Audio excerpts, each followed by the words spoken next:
chers abonnés, j'espère que vous allez bien. Dans cette vidéo, je vais continuer sur le développement que j'ai commencé concernant le visa touristique.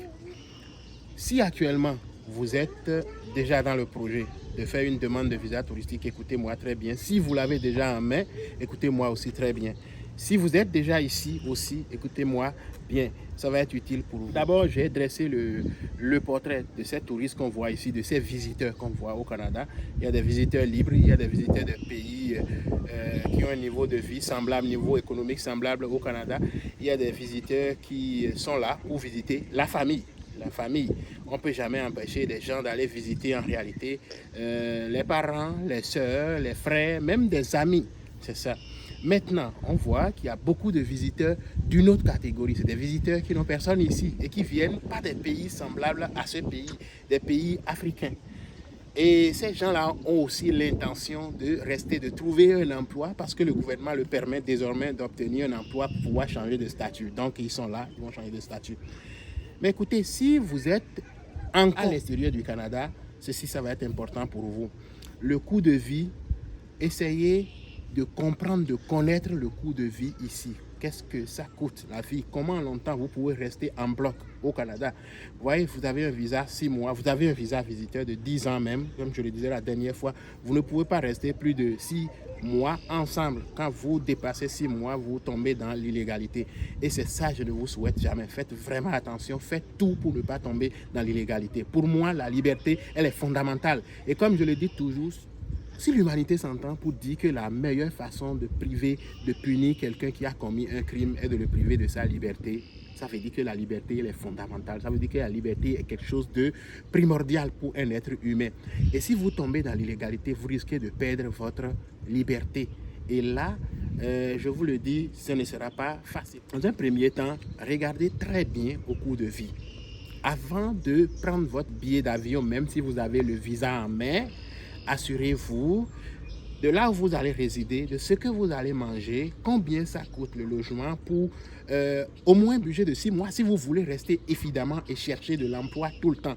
Ça veut dire que vous avez jusqu'à 6 mois. Vous pouvez tout faire en 6 mois. Si jamais ça ne fonctionne pas, alors vous pouvez retourner dans votre pays et puis revenir plus tard. Et là, vous fonctionnez, vous respectez les lois d'ici.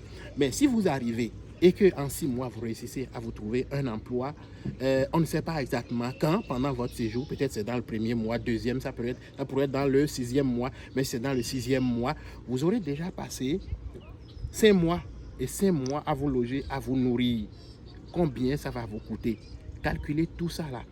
Et même si vous avez le visa, je vous le dis, il n'est pas nécessaire de sauter dans le premier avion qui est devant vous et de venir au Canada. Prenez tout votre temps et préparez votre séjour. Accumulez assez d'économies, d'argent avant de partir.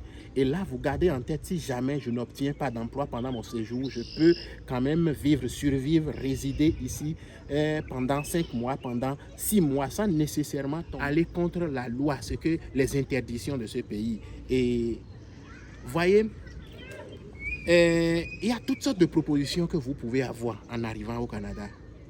Et faites attention, les gens qui vous font ces propositions, et demandez en arrière ce qu'ils veulent votre bien d'abord. Je vais vous donner un exemple. Écoutez, il y a quelques années, j'ai accompagné un ami vers une compagnie de syndic, on dit de syndic, c'est ça.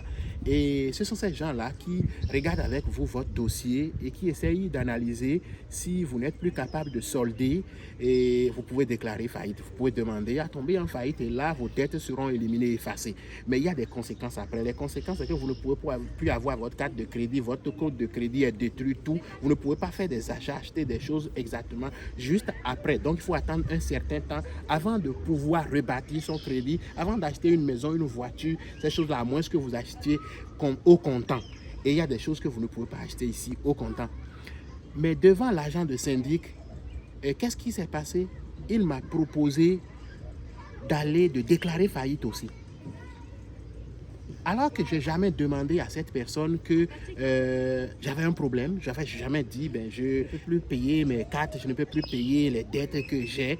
Mais il me propose quand même de déclarer faillite. Pourquoi? Parce que quand il déclare faillite, lui, il a une commission. Et c'est à cause de cette commission-là qu'il voulait me pousser dans la faillite. Et c'est de la même manière si vous venez et que vous ne connaissez pas les lois, et vous ne connaissez pas vos droits, vos devoirs, des gens peuvent vous pousser sur des chemins qui, à l'avenir, vont aller contre vous. Par exemple, il y a des gens qui vont vous pousser à aller travailler dans le noir. Si on vous surprend, qu'est-ce que ça entraîne quoi? Il y a des gens qui vont vous pousser à demander l'exil. Vous savez qu'est-ce qu'il y a dans l'exil? Ça, je n'en parle pas maintenant. Dans une prochaine vidéo, je vais en parler. Et tout ça, vous devez faire attention à ça parce qu'il y a toutes sortes de gens ici et qui veulent leur intérêt, pas nécessairement votre intérêt. Voyez-vous, donc, préparez bien votre séjour, même si vous venez en visite et que vous avez l'intention de vous trouver un emploi et de changer de statut. Ça se prépare. Sinon, tout de suite, une belle aventure va se transformer en un cauchemar pour vous. Ce sera tout pour cette partie. Je vous invite à aimer la vidéo si elle vous a fait du bien et à la partager aussi. C'est de cette façon que vous pouvez m'encourager.